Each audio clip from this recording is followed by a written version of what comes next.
Bom dia, irmãos. Bom dia. Então vamos começar. Hoje eu vou fazer sem o microfone, acho que a gente está em poucos, dá tranquilamente, né? Então vamos abrir nossa Bíblia lá em Josué. Nós vamos começar hoje sobre o livro de Josué, né? Começando então, finalizamos os livros, os livros do Pentateuco, né? Os livros da lei. Agora nós vamos começar uma nova categoria de livros que são os livros históricos, né? Então são os livros que vão contar então a história do povo de Israel. Então eu gostaria de abrir com os irmãos lá em Josué, capítulo 1, versículos 7 a 9, tá? Na verdade, Vamos ler do 1 ao 9? É uma leitura um pouquinho extensa, mas aí somos literalmente 2, 4, 6, 8. Cada um lê um e finaliza comigo de novo, tá bom? Então, Josué. Aí a gente vai lendo por banco, assim, na sequência, tá? Então, eu, pastor, a Fran, a irmã, a Alexandre e assim por diante, até o final. Ok? Então, vamos lá. Josué, capítulo 1, versículos de 1 a 9. Então, diz assim: Sucedeu depois da morte de Moisés, servos do Senhor, que este falou a Josué, filho de Num, servidor de Moisés, dizendo: Moisés, meu servo é morto, levanta-te, pois agora, passa este Jordão, tu e todo este povo, à terra que eu dou aos filhos de Israel. Todo lugar que pisar a planta do vosso pé, vou-lo tenho dado, como eu prometi a Moisés. Desde o deserto e o Líbano até o grande rio, e o Eufrates, toda a terra dos heteus e até o mar, para o limite do sol será o vosso limite. Ninguém te poderá resistir todos os dias da tua vida. Fui com Moisés, assim serei contigo, não te deixarei nem te desampararei. Ser forte com Deus, porque não farás este povo quebrar a terra que fez soberanamente identificar os seus pais. Não somente esforça-te em muito bom ânimo, para que eles não cuidaram de fazer conforme a toda a lei que meu servo Moisés ordenou.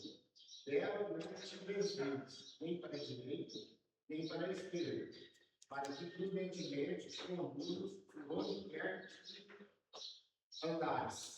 Não cesses de falar deste livro da lei, antes medita nele dia e noite, para que tenhas cuidado de fazer segundo tudo quanto nele está escrito. Então farás prosperar o teu caminho e serás bem-sucedido. Quando eu mandei eu, esforça-te e tem bom ânimo. Não temas nem te espantes, porque o Senhor teu Deus é contigo por onde quer que andares. Amém? Vamos orar então? Pedir para o irmão Lamaniel fazer uma oração. Ó Senhor Deus, te agradecemos, Senhor, mais uma vez, Senhor, pela tua palavra. Ó Pai, abençoe, Senhor, esse Senhor, da tua palavra, abençoe agora o livro de Josué. Ó Pai, faz com que nós aprendemos, guardamos e praticamos. Como está na tua palavra. O Moisés teve um trabalho muito bom com o teu sucessor. Então, faça que nós também sejamos sucessor da tua palavra. Abençoe, Senhor, o pastor Lázaro, que vai passar a tua palavra. Abençoe todos nós que nós compreendemos e praticamos. Feliz. Amém.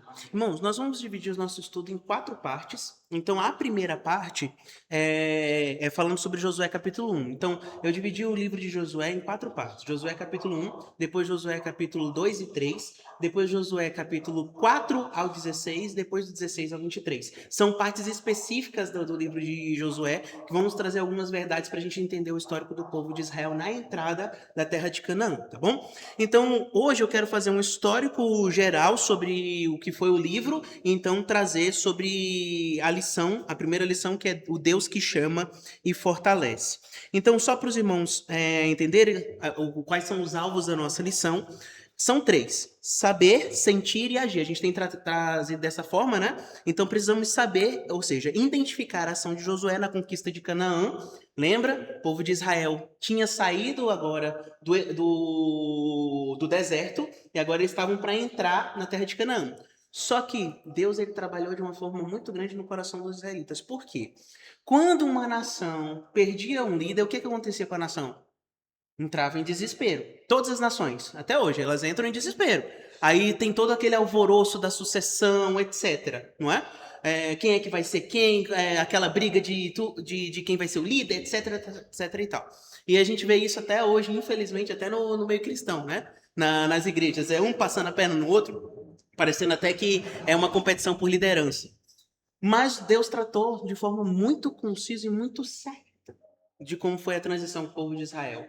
Porque o povo de Israel saiu do Egito, dentre todos os 40 anos que eles passaram no deserto, Josué estava o tempo todo com ele, né, servindo. O povo via Josué também como um líder. A partir então, quando Moisés infelizmente comete aquele pecado que Deus diz, olha, você não vai entrar na terra de Canaã por causa disso, mas o povo então já estava fazendo essa transição até o momento que Moisés morre. E agora? Não, o povo já estava preparado ali. Temos agora Josué que vai liderar o povo. Josué já sabia basicamente da sua missão, mas Deus então confortou e colocou ele ali com segurança. Então, a partir de agora, nós temos Josué na frente do povo de Israel para liderar o povo de Israel na entrada de Canaã.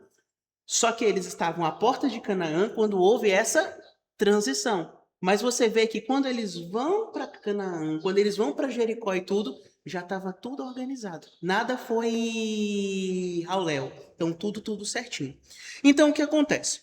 Precisamos identificar a ação de Josué na conquista de Canaã. Segundo, é sentir. Interessar-se mais por conhecer a vida de Josué. E existe uma frase que ele fala no final do livro de Josué, que essa é famosa. Eu e minha casa serviremos ao Senhor.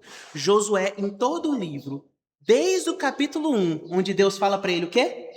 Não te mandei eu, ser forte e corajoso, não te apartas desse livro da lei, antes medita nele dia e noite. No final do livro, o que ele diz? Eu e minha casa serviremos ao Senhor. Ou seja, a vida de Josué, por mais que ele tenha cometido erros, assim como Moisés, assim como outros líderes, no final da sua vida, em todo o período, em todo o percurso, ele dizia o seguinte: Deus está no centro. Então é Deus que comanda a minha família, Deus que comanda a minha vida. Eu e o pastor, a gente estava conversando ontem, e uma das coisas que a gente, na conversa saiu, a gente falou justamente sobre isso. Falou sobre, a gente olha para líderes que já sofreram determinadas dificuldades, determinados problemas, e eles mantiveram a sua fidelidade. Então são essas pessoas que nós precisamos seguir, olhar para eles. E nós temos enormes histórias bíblicas e que uma coisa que eu estava conversando, acho que foi com você, não foi bem esses dias, que a gente estava conversando que muitas vezes a gente trata a Bíblia como um livro de histórias que a gente conta para crianças. Então vamos contar essas histórias para os adultos também. E não é assim, são histórias reais, né, verdadeiras que aconteceram mesmo com pessoas reais. Então assim, não é só um livrinho de história, é a história do povo de Israel, a história da igreja, pessoas que realmente viveram isso e escolheram viver uma fidelidade de Deus até o final de suas vidas. Né, irmão Maniel? Então, eu gosto muito de ler a parte do livro de Davi. Por quê? Ele era um pastor simples, foi um filho do Senhor. Venceu o impossível que Golias lá é impossível, só Deus fazer aquela obra, né? Uhum. De tudo isso, depois quando ele chegou a rei, o ápice dele, ele cometeu uma infidelidade. Uhum. Cometeu outros erros, mas qual é o virtude dele? Ele se arrependeu. Mas ele sabia que tinha as consequências do poder.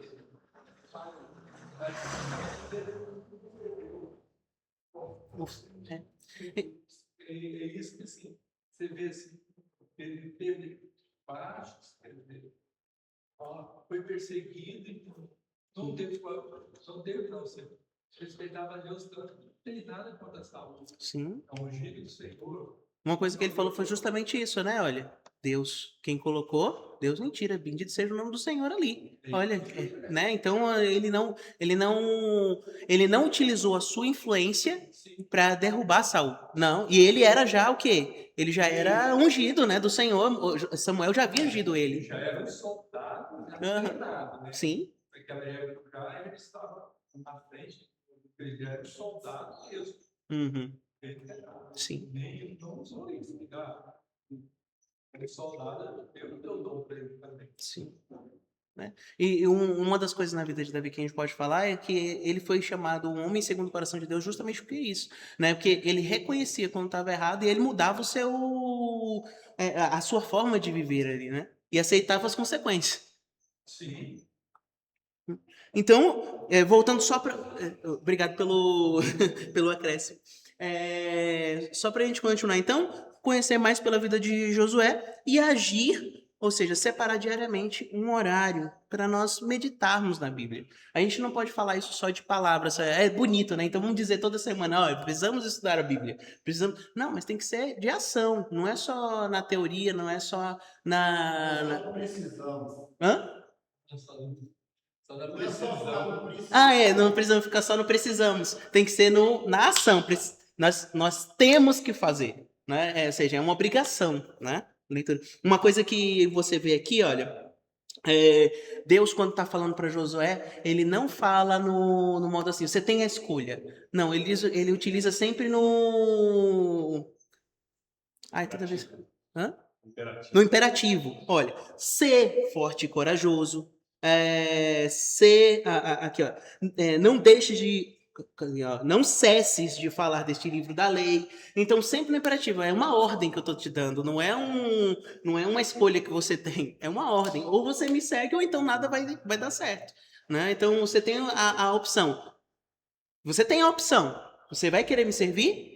Se você me servir, faça do jeito que eu estou mandando. Se você não me servir, as consequências virão. Né? Então, existia ali uma ordem de Deus para ele natural. Então, algumas informações básicas para nós continuarmos. O escritor é atribuído a Josué. Alguns escritores, não são todos, alguns escritores não atribuem o escrito a Josué, mas a um outro homem que tenha vindo depois de Josué escrevendo sobre ele. Mas os históricos e o povo de Israel, eles têm a atribuição direta a Josué. Então, o que a gente atribui hoje seria mais a Josué mesmo, como sucessor de Moisés ali. E existem alguns registros que provavelmente foram completados por outros escritores da mesma época, tá bom? A data ele foi escrito ali entre 1406 e 1380 a.C.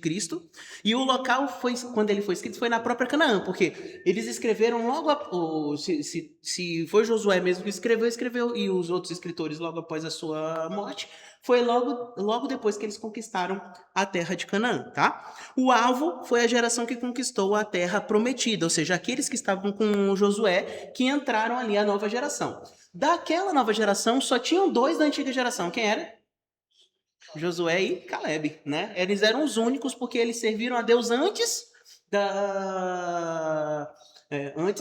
do povo se rebelar contra Deus e murmurar contra Deus, antes do castigo que Deus deu 40 anos para eles no deserto, tá?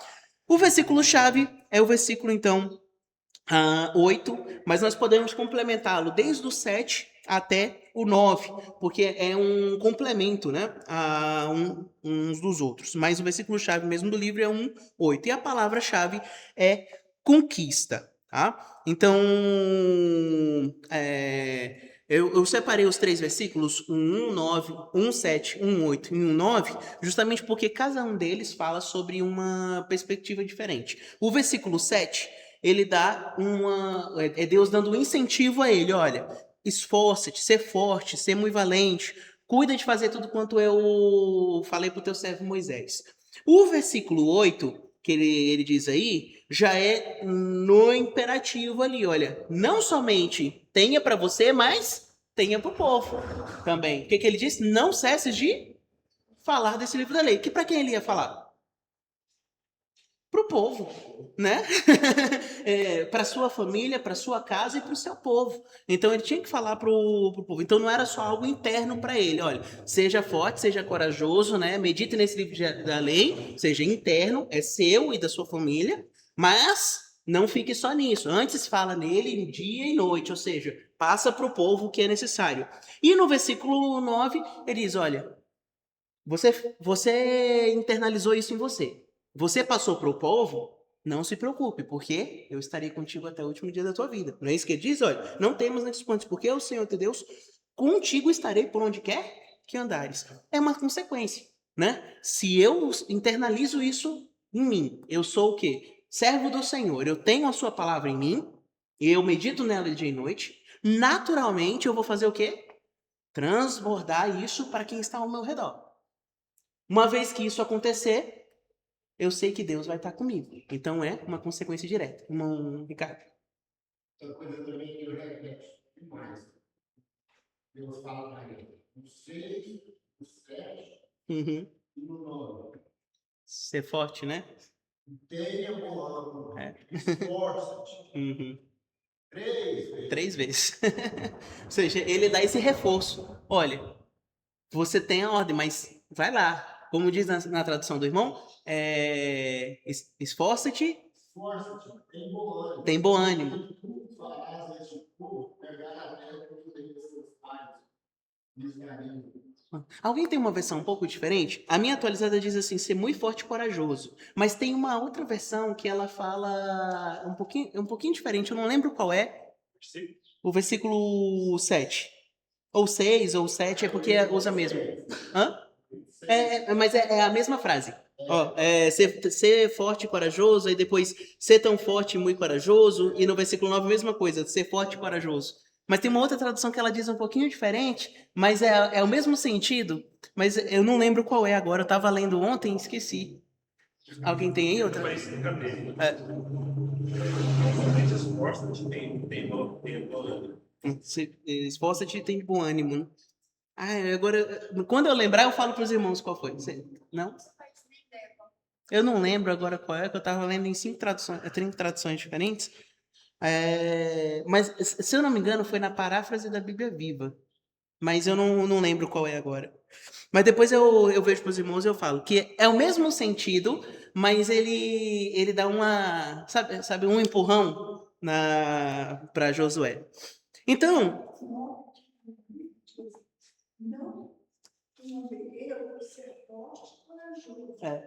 é a versão atualizada, né? É a versão atualizada. Uhum. No 7 fala assim: é importante que você seja forte e valente. Isso, ser forte e valente, era essa daí, era da Bíblia Viva mesmo. Ser forte e valente. O engraçado quando eu tava lendo isso aí é porque o que acontece? O ser forte e corajoso, coragem muitas vezes não exige ação. A valentia exige ação. Coragem eu não preciso ser corajoso para mostrar para os outros, a valentia sim, né? Ou ser valente. Então, quando eu fui olhar no hebraico essa palavra ela quer dizer que é uma ação interna e externa, ou seja, precisa ser dentro e fora. E é interessante porque os dois se relacionam, né? A valentia e a coragem. Então, dando seguimento, nós temos o propósito do livro. O propósito a gente separou em dois, melhor dizendo, que diz o seguinte, né? Que é mostrar a fidelidade de Deus em cumprir suas promessas e guiar o seu povo à herança prometida. Olha, a quem Deus fez a promessa da terra prometida? Foi a Moisés? Quando? Em Abraão, né? Foi em Abraão, lembra? Olha para essa terra que eu te darei, né? Sai da tua terra, da tua parentela, que eu vou te dar uma terra que emana leite e mel. Ou seja, Deus deu essa promessa a Abraão mais de 400 anos antes, né? Quase 490 anos antes. Né? Então você percebe que o povo de Israel, 490 não, mentira, 590 anos antes. Então o povo de Israel recebeu essa.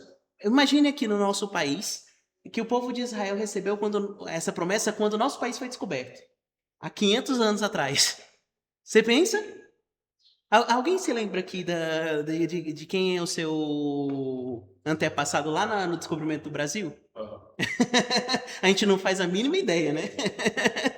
Mas o povo de Israel tinha noção. Deus fez a promessa a Abraão e essa promessa perdurou até a nossa vida atual, que no caso o povo de Israel estava entrando ali em Canaã. Então, eles sabiam, a promessa de Deus é real. Deus está nos mandando entrar na terra que ele prometeu a nossos pais. E a segunda coisa é mostrar que a força, a coragem e o sucesso dependem da presença de Deus e da obediência à sua palavra. Não depende da liderança. O sucesso da vida cristã não depende do pastor, não depende do diácono, não depende do professor da escola dominical. O sucesso da nossa vida cristã depende de quem? De nós mesmos. Queremos ter uma vida cristã real? precisamos ter sucesso aonde? Primeiramente, dentro dos nossos corações, olhando para Cristo e servindo a Deus da maneira correta. O pastor, a liderança da igreja, os professores da escola dominical, eles fazem o quê? Eles afunilam o caminho para ficar mais fácil de nós entendermos a palavra de Deus, nos ajustarmos naquilo que é necessário. Ele nos corrige, nos repreende, nos ajuda a voltar. Faz igual o 2 Timóteo, né, 3,16. Que a palavra de Deus ela serve para quê? Para ensinar, corrigir, ensinar, repreender, corrigir e educar na justiça. Então, a palavra de Deus serve para isso. E o pastor, então, ele nos orienta a continuarmos nessa caminhada, né? Por isso que a gente precisa orar muito pelo nosso pastor, porque não é uma tarefa fácil, né? Às vezes a gente fica preocupado com a nossa própria família, ou então com a gente mesmo, imagina preocupado com a igreja completa, né? Então, a gente precisa orar muito pela liderança, pelo nosso pastor. Então, nós entramos agora, literalmente, no estudo, tá? Então, nós temos aí 15 minutos. Eu vou fazer o mais rápido possível para a gente dar tempo de pegar todo o livro, tá? Então, é o seguinte. O Deus que chama e fortalece. Josué 1:8. Novamente, quem é que pode ler inteiro? Não cesses de falar deste livro da lei, antes, medita nele dia e noite, para que tenhas cuidado de fazer segundo tudo quanto nele está escrito. Então, farás prosperar o teu caminho e serás bem-sucedido. Ok, então nós temos o seguinte, nós temos a situação em que eles estavam vivendo ali. Moisés morre, mas o plano de Deus continua, não mudou, certo? Então, Josué ali, ele é chamado não por sua capacidade humana, nem sua capacidade guerreira, mas ele é escolhido por Deus. É Deus que orienta ele a ficar, então, ali. Então, diante do novo tempo, sem líder, sem histórico, que poderia levar eles ali para a terra do Egito, ou para a terra de Canaã, Josué entra nesse local. Lógico que ele tinha um histórico de guerreiro, né? Então, assim, o povo olhava para ele como alguém que estava conquistando as guerras. Mas não era ainda o líder como Moisés foi. E ser um líder como Moisés foi era uma responsabilidade enorme. Tanto é que Deus fala não para ele se comparar a Moisés, mas para que ele fizesse o quê? Seguisse o exemplo de Moisés. E o que Moisés fazia? Meditava com Deus. E uma das reclamações do povo muitas vezes era essa, se lembra? Ah, mas Moisés já está 40 dias lá no monte, ele já morreu. Mas Moisés estava o quê? Com intimidade com Deus para liderar o povo. Não é à toa que quando Deus pede para ele, o que você quer? Ele falou, Senhor, deixa eu ver um pouquinho da tua glória. Né? E Deus deixa, e quando ele volta, o rosto dele resplandecia da glória de Deus. Então, Moisés tinha intimidade com Deus, agora era a vez de Josué. Josué precisava ter essa intimidade com Deus. Por isso que Deus chama ele a essa responsabilidade. E aí nós temos a transição. Né? Então, dentro do contexto, nós temos a transição. E qual foi essa transição? É que Deus levanta Josué como sucessor, garantindo que a obra de Deus não depende de uma só pessoa, mas da fidelidade divina. Olha, quando as nossas vidas estão permeadas para uma única pessoa, quando essa pessoa, porque todos nós somos pecadores, se a pessoa cair, o que acontece com o ministério? Cai também. Nós temos isso enormemente em muitos ministérios. Um deles que eu vou dizer para você, escrevia livros fantásticos. Eu vou dizer o nome dele porque não tem segredo, mas nós temos o exemplo do Caio Fábio, né? Caio Fábio foi um pastor que por muitos anos ensinou casais. Tem livros deles excelentes. Eu não vou mentir para vocês, irmãos. Livros antes da queda dele eram muito bons e até hoje eu leio alguns livros que ele escrevia. Só que uma vez que ele caiu exatamente no que ele tinha feito, e ao invés de se arrepender, ele fez o quê? Decidiu seguir o seu próprio caminho, afastou-se e criou, então, o movimento dos desigrejados. Né? Então, nós temos hoje um movimento dos desigrejados que é olhado justamente para o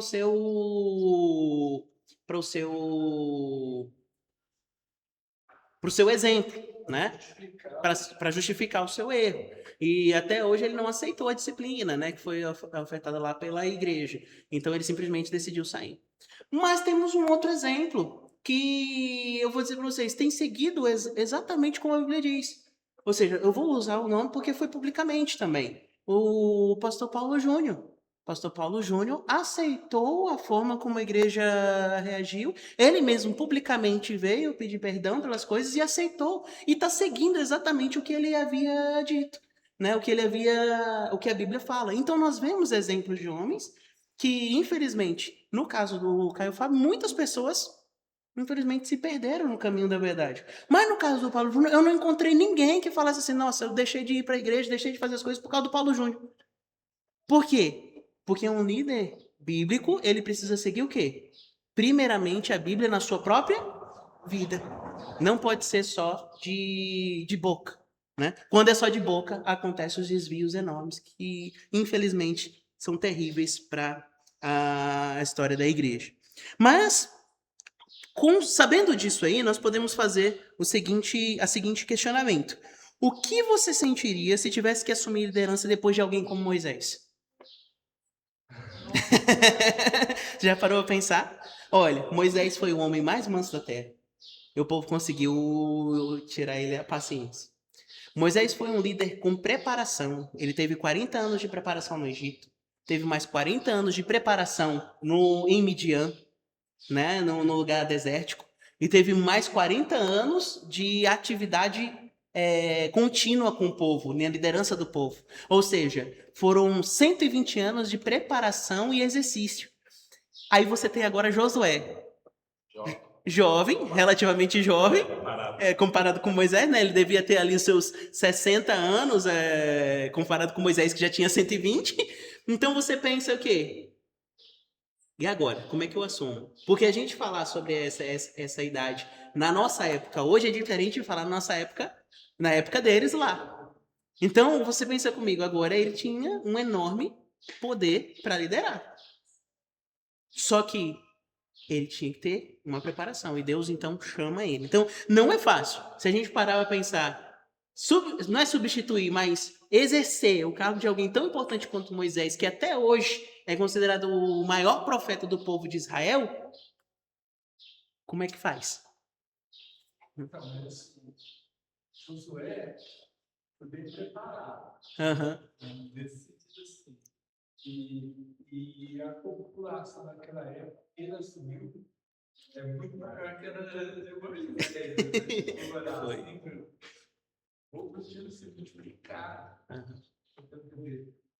Ele tem um desafio enorme, né? Enorme. A estimativa de quando eles saíram do Egito era de aproximadamente ali 1.800.000 a 2 milhões de pessoas. Tem alguns escritores que colocam para menos, tem alguns escritores que colocam para mais. Eu gosto de sempre usar o meio termo porque a gente não tem a estatística real, né, exata. Mas imagine, são praticamente 3 Uberlândias, né, 2 Uberlândias e meia. Hoje em dia a Uberlândia está em torno de 780 mil, né, habitantes. Então temos duas Uberlândias e meia no meio do deserto. Quando Josué quando Josué ficou na liderança do povo de Israel, a estimativa é que tinha metade a mais, ou seja, em torno de 3 milhões a 4 milhões de pessoas. Então, assim, é muita gente para entrar. Por isso que o povo de Jericó, na hora que ouviu falar sobre o povo de Israel, o coração tremeu. Porque imagina esse tanto de gente vindo contra a gente.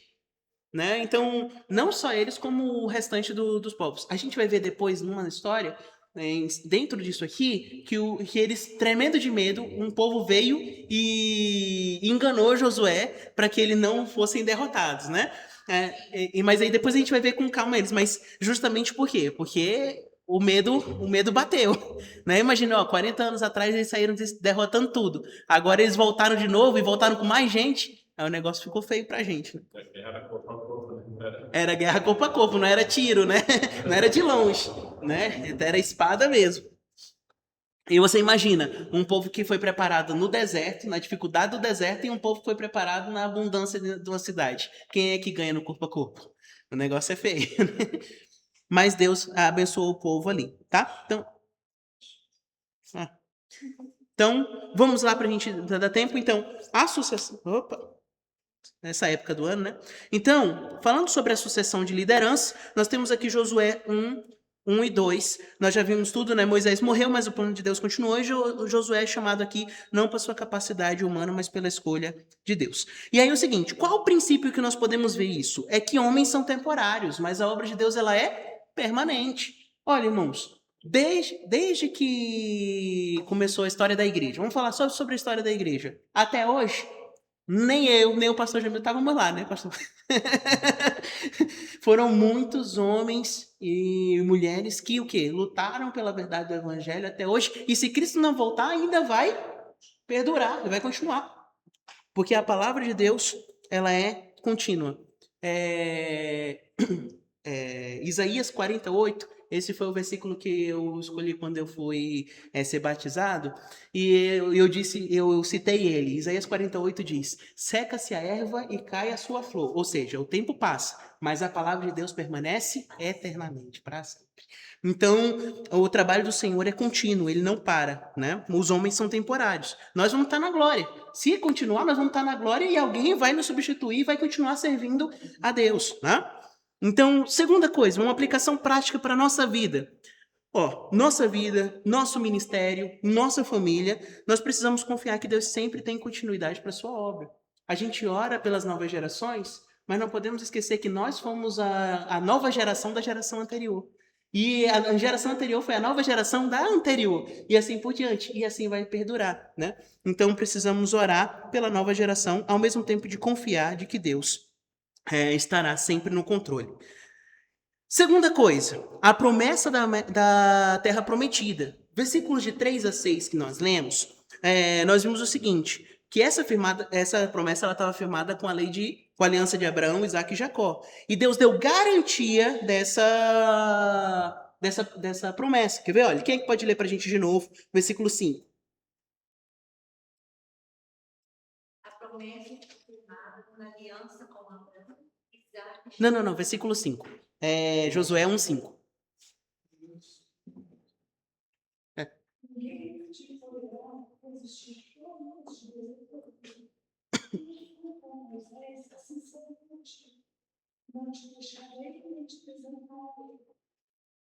Ok? Então, a promessa de Deus era o quê? Eu estarei contigo. E essa promessa de Deus fez também a Abraão, fez a Isaac, fez a Jacó, fez a José. E ele saiu fazendo a todas as lideranças do povo de Israel. Fez a Moisés. E agora ele faz novamente a Josué, né? Então, serei contigo todos os dias, tá? Então, dando continuidade, nós vemos que as promessas de Deus, elas são, como princípio, elas são certas, né? Elas são certas. E nossa fé, ela se ancora, trazendo para a nossa vida, em Cristo. 2 Coríntios 1:20. Quem é que pode ler para a gente?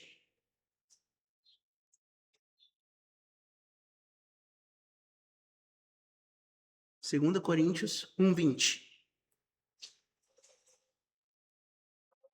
Se Deus prometeu, ele cumpre. Isso é fato. 2 Coríntios, 1:20. E todas. Pode ler. porque todas as promessas de Deus são de sim, e por isso o amém para a glória de Deus e por nós. Ou seja, é o sim e o amém. Ou seja, é o início e o fim.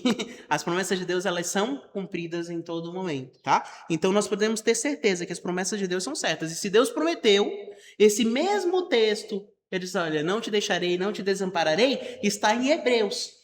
Aqui foi específico para Josué, mas em Hebreus ele fala para toda a igreja. Então, olha, Deus não nos deixa nem nos desampara, né? Ele dá o sim e ele dá o amém, certo? Um Hebreus 1:8. O irmão tá com ele aberto? O irmão que falou Hebreus 1:8? Não, 2 Coríntios 1:20. O irmão leu. O irmão falou Hebreus 1:8? Não. Não, Hebreus 1:8 não. Eu pensei que o irmão tinha falado, desculpa. Em Hebreus, ele fala justamente sobre isso, né? A promessa, essa mesma promessa que Deus fez para Josué, é a mesma promessa que nós temos para nós como cristãos. Não te deixarei, nunca te desampararei. Então, uma aplicação prática é que nós precisamos viver pela fé, confiando no que Deus prometeu, mesmo quando as circunstâncias ou inimigos parecem ameaçar. Olha, Deus nos falou, Deus nos prometeu o quê? Riquezas. Foi isso que Deus prometeu? Não, ele prometeu que nós teríamos vidas abundantes. Mas abundante em que sentido? É espiritualmente falando. Nós podemos ter vidas abundantes espiritualmente falando. Podemos ter financeiramente ficar bem? Sim. É isso que nós buscamos, né? Dentro do nosso contexto social, etc. Mas a promessa de Deus é que nós poderíamos ser abundantes se ficássemos o quê? Josué 1 e 8. Meditando e falando da sua palavra. Ou seja, internalizando e externalizando a sua palavra dentro de nós. Seríamos abundantes. Não te deixarei, nunca te desampararei.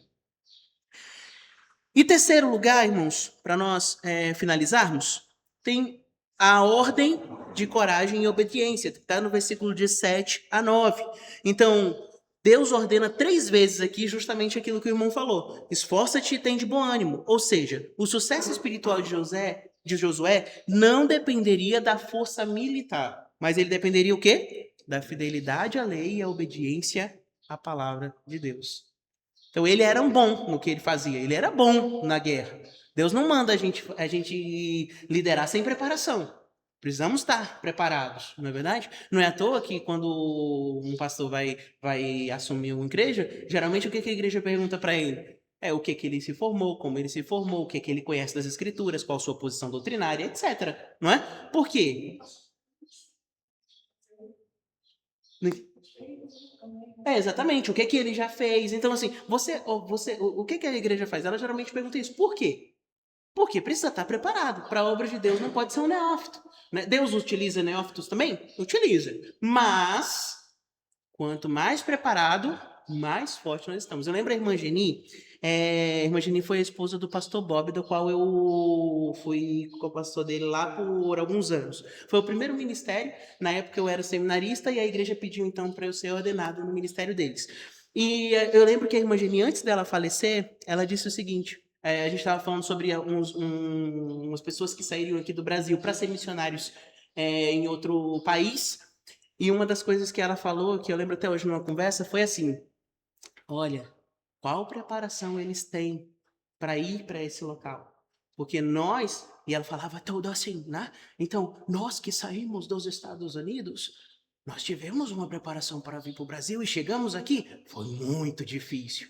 Então, não é só ter o coração, mas tem que ter e a vontade, mas é ter a preparação, né? A preparação é importante.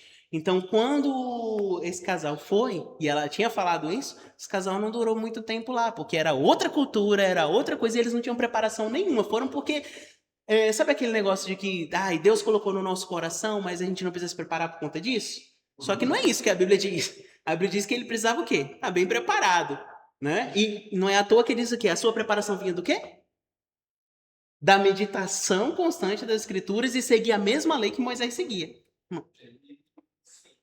Para ter um sucesso, tem que preparar. Tem muito. Preparar. Tem que exemplo.